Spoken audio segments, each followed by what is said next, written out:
السلام عليكم ورحمة الله وبركاته. أنا منى الله، والنهاردة هنكمل مع بعض المواقف اللي حصلت لي في الجامعة وأنا اتعاملت معاها إزاي. بس قبل ما نكمل مع بعض حبيت أعرفكم بصديقي الصدوق. هو هنا عامة كابتن شلبي. ما بيحبش الشهرة وكده. شلبي يقول لهم هاي هاي. أو في مقولة أخرى بوكشة يعني. المهم حصل لي كذا موقف من سنة أولى لسنة تانية لسنة تالتة، وكل المواقف دي تحت مسمى واحد أو يعني حاجة استفدتها يعني. بس زي ما بيقولوا كده الواحد لازم يقع في نفس الموقف كذا مرة عشان يتعلم. أول موقف كان في سنة أولى الترم الأول، كان عندنا مادة اسمها فسيولوجي. المهم في أي مادة من مواد ثروة سمكية عامة بتتقسم الدرجات ل10 درجات ميد ترم، و15 درجة سيلف إديوكيشن، و15 درجة عملي، و10 درجات أورال. تمام.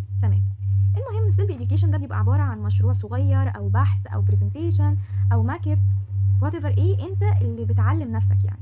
فكان المادة دي الدكتور طالبة مننا ماكت بحيث ان هي تقدر تشرح للي بعدنا عليها وتشرح لنا احنا كمان، وانت المعلومة اللي انت هتعملها كشكل ماكت يعني حاجة مجسدة قدامك هتترسخ في دماغك اكتر.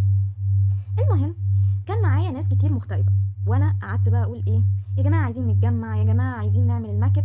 وكل اسبوع كانت واحدة تروح البلد، لا مش هينفع يمنا، لا مش هينفع يمنا. فحصل ان احنا عملنا جروب على الواتس، فالولد مشكورا منه نزل وشاف لنا الواح والالواح اللي هو كان شايفها كانت كبيره جدا. انا مش هستخدم الالواح دي كلها. المهم قلت له لا بلاش، وهي غاليه على الفاضي، وكمان انا لسه هجيب مثلا فوم جليتر، لسه هجيب كرتون، لسه هجيب قص ولزق، لسه هنشتغل، فانا هشتغل انا والبنات، ولو في شويه تعديلات في الاخر خليكم تشتغلوها. بعد شويه اكلم البنات يا جماعه عايزين نتجمع، يا جماعه عايزين ننزل نجيب خامات. زي ما قلت لكم كل اسبوع البنات مش فاضيين، لغايه ما جه اسبوع والدكتور قالت يا جماعه يوم الخميس الجاي انا عايزه كل الماكيتات تبقى عندي في المكتب. طب ما احنا لسه ما اشتغلناش، لسه ما جبناش خامات. فانا رحت كلمت خاله اللي هو اخو مامتي يعني، محمد هلال قوي في نفسي. المهم وقلت له ان هو يساعدني، وهو عشان بيعرف يرسم وينحت وكده راح رسم لي شكل سمكه، وانا خدت السمكه دي، وكنا ساعتها واخدين جهاز الاندوكراين سيستم يعني جهاز الغدد الصماء. فانا حطيت مكان كل غده في السمكه زي حاجه زي زرار كده بالفوم جليتر، وعملت مثلا النخاع الشوكي بتاع السمكه اللي بيبقى في السلسله بتاعه الشوك دي، عملتها بحبال علشان بيبقى عليها شويه غدد، حاجات كده فوقيها غده تحتيه غده كده عشان يبان. المهم بعد ما خلصت المشروع وريته لمين؟ وريته للدكتور ووريته للمعيده.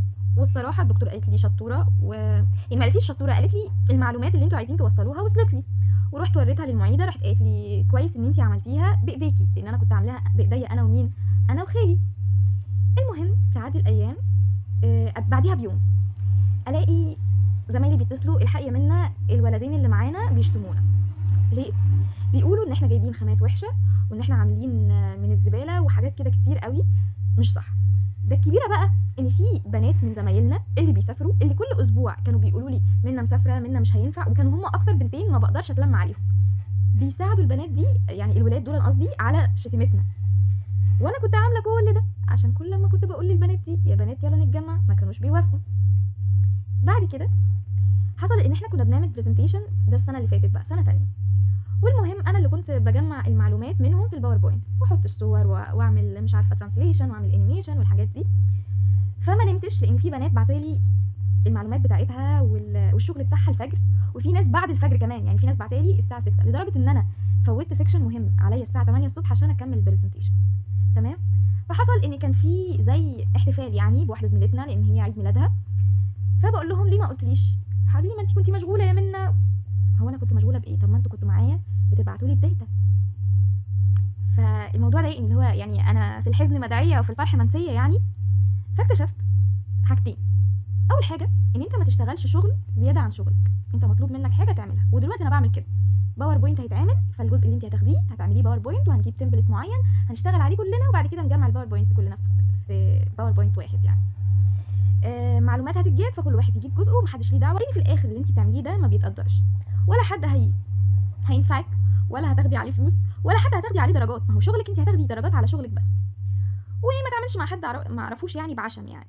بس وهو ده اللي اتعلمته يعني.